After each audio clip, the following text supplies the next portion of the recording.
అందరికీ నమస్కారం. నేను కాట్రగడ్డ హిమాన్సి చౌదరి.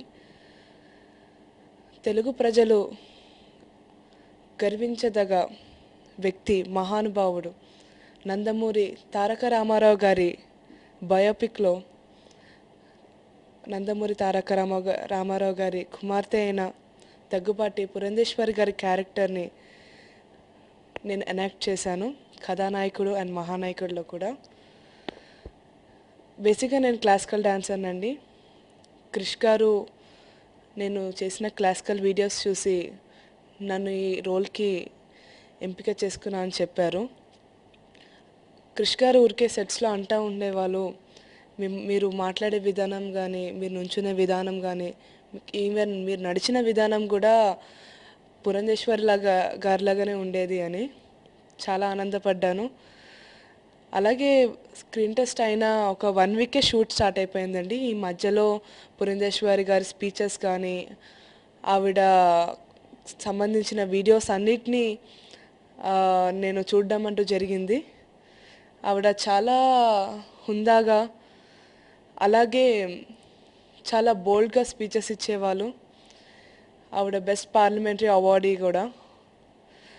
అలాంటి గొప్ప లెజెండరీ క్యారెక్టర్ ఇంత మంచి ఫిలిం ఎన్టీఆర్ బయోపిక్లో నాకు ఒక యంగ్ ఆర్టిస్ట్గా రావడం నిజంగా ఇది నా అదృష్టం. సో ఇలానే 1 వీక్ తర్వాత నా ఫస్ట్ డే షూట్ రోజు నాకు ఒక క్షణం భయమైంది. ఎందుకంటే నేను ఒక యంగ్ ఆర్టిస్ట్ని, నా చుట్టుపక్కల ఎంతో గొప్ప గొప్ప మహానటులు ఉన్నారు.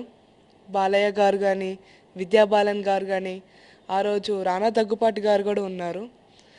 సో ఇంతమంది మధ్యలో నేను ఎలా ఎనాక్ట్ చేయగలను అనే ఒక భయం వచ్చింది. కానీ క్రిష్ గారు నాకు ఎంతో సపోర్టివ్గా ఉన్నారు, ఎంతో ఎంకరేజింగ్గా ఉన్నారు. అలాగే బాలయ్య గారు కూడా ఎంతో హుందాగా, ఎంతో ఎంకరేజింగ్గా, అంటే వాళ్ళు ఉన్న విధానం వల్ల నాకు ఆ భయం అనేది లేనికుండా చేశారు. సో అంత బాగుండే వాళ్ళు సెట్స్లో. అలాగే మొదటి రోజు నేను సెట్స్లోకి వెళ్ళినప్పుడు ఆ రోజు విద్యాబాలన్ గారిని చూశాను. నాకన్నా ముందే దగ్గుపాటి పురంధేశ్వరి గారి కూతురైన నివేదిత వచ్చి విద్యాబాలన్ గారితో మాట్లాడారంట. నివేదిత గారు వెళ్ళిపోయిన ఒక 2 నిమిషాలకే నేను వచ్చాను. అప్పుడు విద్యాబాలన్ గారు చూసి, అదేంటి ఇంతకుముందే నువ్వు వెళ్ళిపోయావు కదా, మళ్ళీ అప్పుడే డ్రెస్ చేంజ్ చేసుకుని వచ్చేసావు ఏంటి అని అన్నారంట.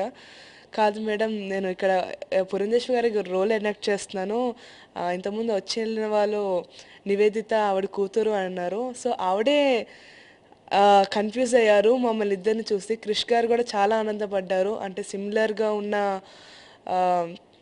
అమ్మాయినే ఈ రోల్కి కరెక్ట్గా ఎంపిక చేసుకున్నామని.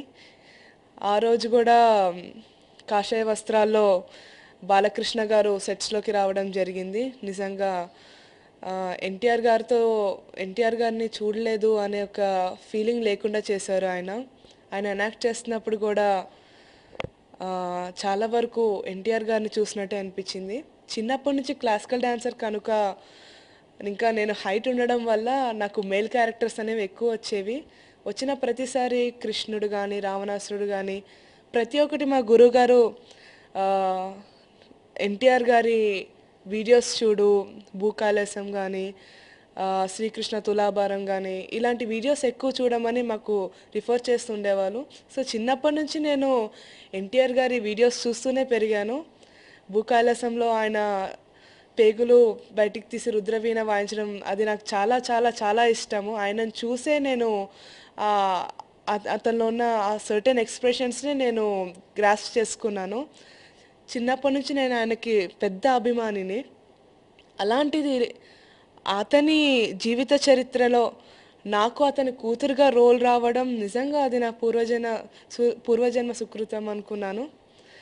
అలాగే మా షూట్స్ అన్నీ ఎంతో హుందాగా, బాలయ్య గారు, అలాగే ఒకసారి షూట్లోకి పురంధేశ్వరి గారు కూడా వచ్చి నన్ను చూసి చాలా చాలా ఆనందపడ్డారు. నేను కూడా క్లాసికల్ డాన్సర్ అని తెలుసుకుని ఇంకా చాలా హ్యాపీగా ఫీల్ అయ్యారు. ఆవిడతో ఎక్కువ టైం స్పెండ్ చేశాను ఆ రోజు.